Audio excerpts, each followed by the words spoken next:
যোগদান করার পরে ওদের সাথে কথা বলেছি। ওরাও খুব অল্প সময়ের ভিতরে আমাদের আহ্বানে সাড়া দিয়েছে এবং আজকেই সকাল 9:30 ওদের আসার কথা ছিল। কাছাকাছি সময় ওরা আসছে এবং লম্বা সময় ওদের সাথেই আমরা এখন এতক্ষণ পর্যন্ত কথা বললাম। ওরা একটু লিমিটেশনের কথা বলেছে যে আমরা সংখ্যায় কম আসছি, আমাদের এই অল্প প্রয়োজনের পক্ষে বড় একটা বডির সিদ্ধান্ত দেওয়াটা একটু মুশকিল, তাই বাকিদের সাথে ওরা কিছু কথা বলবে, আমাদের সাথে ওদের যোগাযোগ অব্যাহত রাখবে। আশা করতেছি যে কুয়েটে আবার স্বাভাবিক অবস্থায় ফেরত আসবে। এই হলো আমাদের লেটেস্ট সিচুয়েশন। বাকি ছাত্রদের বিভিন্ন বহিষ্কারের কথা হয়তো আপনারা শুনেছেন। এটা সাময়িক একটা বহিষ্কার, এটা বিচারযোগ্য হয়ে সেগুলো পরিবর্তন হওয়ার মতো। ছাত্রদেরকে আমি এটা আশ্বস্ত করেছি যে আমি ছাত্র কল্যাণ পরিচালক হিসাবে প্রশাসনের কাছে তোমাদের পক্ষ হয়ে এই জিনিসটাকে স্থগিত করা যায় কিনা বা স্থগিত মুক্ত করা যায় কিনা, যাতে তারা আপাতত বড় তো ছাত্র শৃঙ্খলা কমিটির সিদ্ধান্তের আগে এ ধরনের কোনো কিছু তাদের কাছে না পৌঁছে।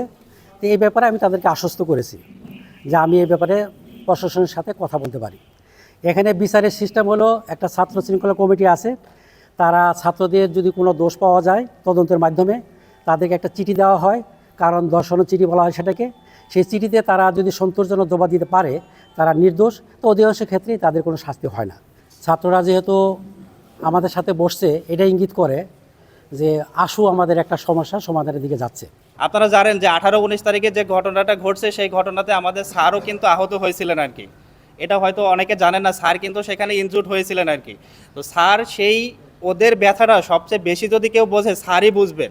এখন আসলে বর্তমান বাস্তবতায় পরিস্থিতিরা যেদিকে যাচ্ছে, আমরা বারবারই তাদেরকে একটা রিকোয়েস্টই করছি যে তোমরা আসো, আমরা আলোচনায় বসি। তোমরা বলো কাদের সাথে তোমরা আলোচনায় বসতে চাও, কোন পক্ষের সাথে আলোচনায় বসতে চাও, তোমরা কি চাও, তোমাদের এখন আসলে দাবিটা কি। আমরা বারবার তাদেরকে বলছি যে এই সমস্যার সমাধান শুধুমাত্র ছাত্র এবং শিক্ষকের আলোচনার টেবিলেই সম্ভব। তোমরা আসো, আমরা উন্মুক্ত আলোচনা করতে চাই। তোমরা আসো, তোমরা আমাদের প্রশ্ন করো, আমাদের দোষগুলা তোমরা দেখাই দাও, প্রশাসনের দোষগুলা দেখাই দাও। তোমাদের হয়ে প্রশাসনের সেই দোষগুলো আমরা প্রশাসনকে বলবো এবং সেইগুলা সমাধান করে আমরা একটা শান্তিপূর্ণ কুয়েট ক্যাম্পাস এতদিন যেভাবে চলেছে সেই শান্তিপূর্ণ কুয়েট ক্যাম্পাসে ফিরে আসতে চাই। তো আমরা তোমাদের জন্য আলোচনার জন্য উন্মুক্ত। তোমরা আসো, আজকেই আমরা আলোচনা বসি, এখনই আমরা আলোচনাতে বসি।